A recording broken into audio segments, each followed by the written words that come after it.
How's it going? My name is Delaney Farmer. I'm a massage therapist, athletic trainer, and owner of PR and Sports Therapy. Today I'm going to give you a quick review on the Hydra Gun. So here we go.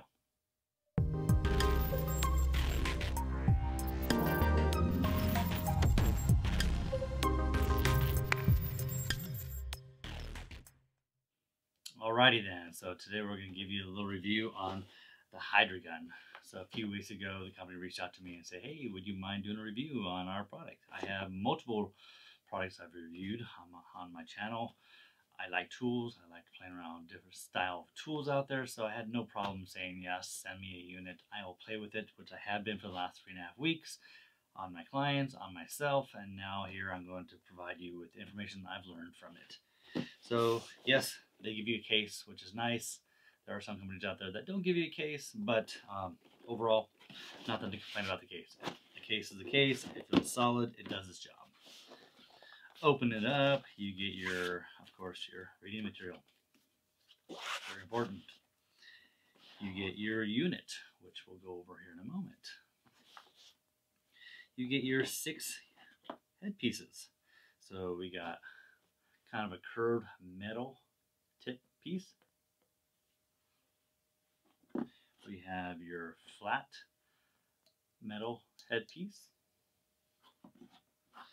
And then you got your plastic headpiece.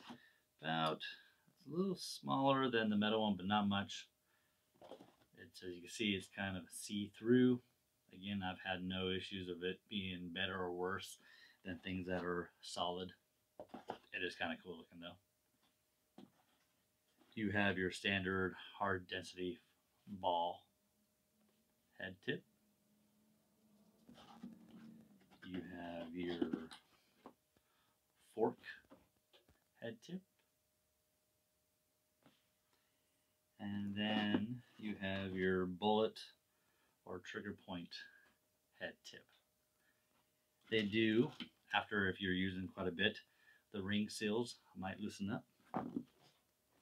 So they do give you some new ring seals to place on your tips if they start loosening up. So that's kind of nice to have. Now for your power adapter, this is new. So it's a 3-prong power adapter.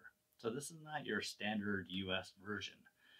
Product is made in Singapore, so non-power for US standard types, but they do fix that for you.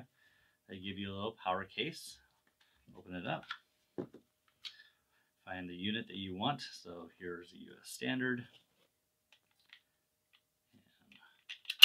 Plug it in, and there you have now your US standard plug port. What I like about this is I travel throughout the world, so I'm not always in the United States. So it's kind of nice to have an attachment that works for non-US standard plugs. So when I'm over in Europe, now I have an adapter for that. So that's kind of a cool little feature. And then when you're done, you just go ahead and push that together, pop in the case. So that's your power adapter. So that's what you get in the case. So let's talk about the percussion gun itself.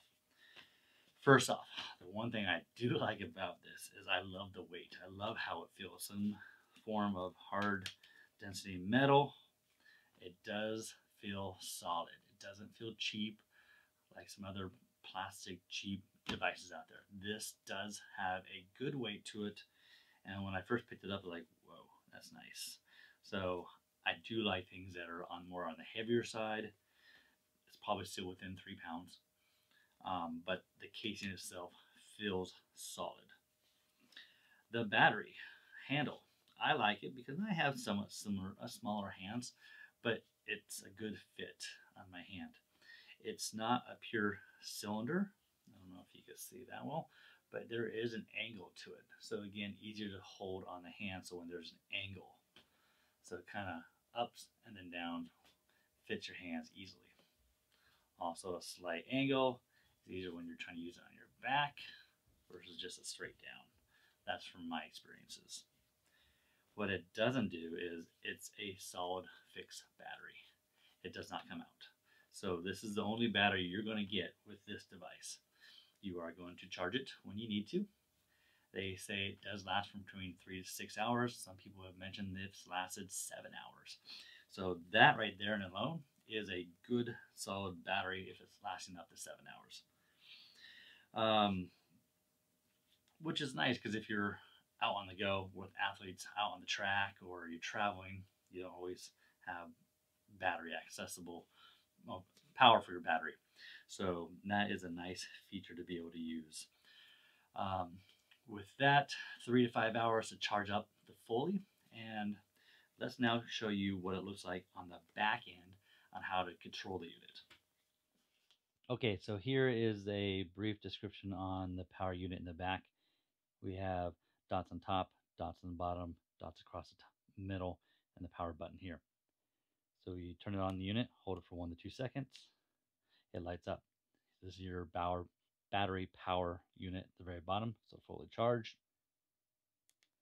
I activate it. It's going to start lighting up across here, 6 different speeds, up to 32 pulses per minute.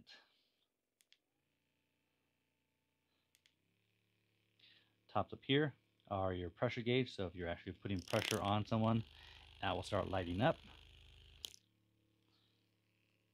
And go all the way 4, 5, and 6, and to turn it off or uncycle it, push it again. If you want to turn off the unit, go ahead and hold it down for another second, and it'll turn off on its own. There you go. So this is going to be the power unit display on the back and how to use it. All right, so back to the unit here itself. What I did mention before is it does last up to, they say, 7 hours, but added point to this is it has a self shut off timer. So after 10 minutes, the device itself will shut off. They say it does that to help from overheating. Do we use it over 10 minutes? I know some people have, some people don't. If it's a quick area, do you need more than 10 minutes? That's going to be a personal preference if that's going to be a game changer for you or not. But when I've used it so far, I have not run into the 10-minute shut off time period. On average, my length is going to be up to 8 minutes, but generally it's going to be 3 or 4 minutes tops. But yeah, I just wanted to give you that little tidbit here that the battery will, or the unit will shut off on its own after 10 minutes. Warranty, 1.5 years, 18 months is what they're going to provide you for this unit here. So not a bad time frame. And if you're using it quite a bit, that's a good time period to figure out. Honestly, nothing's going to last forever. And so if you're using this on a daily basis or on a weekly basis and you're putting some miles on it, 1.5 years, 18 months, that's pretty good warranty. Pressure-wise, so use it on myself and use it on some of my clients. The amplitude, which is going from here out, how far it goes out, is 12 millimeters. The highest I've seen out there is the Theragun, which is 16. So they say the longer or higher the amplitude, more of a punch is going to give you. When I've used this on my clients and myself, the average feeling is it's not your deepest tool out there. So when I've compared this to other tools like the Theragun, the Theragun is going to be a little more a punchy sensation. I'm not going to say that's a bad thing. Some people like the pounding sensation. It's going to be your preference. But with this, because it's not a heavy impact device and you have 6 different speeds you could choose from, I find this is going to be a little more softer on the skin. So let's say you just finished working out the day before and you're sore. The last thing you want is something to just really pound into the muscles. The percussion of 12 millimeters amplitude is going to be just fine for that. It actually feels good because you're not pounding hard onto the tissue. So it's a better rhythmic vibration percussion. Percussion, I know they contradict each other, but that's the best word I can come up with right now.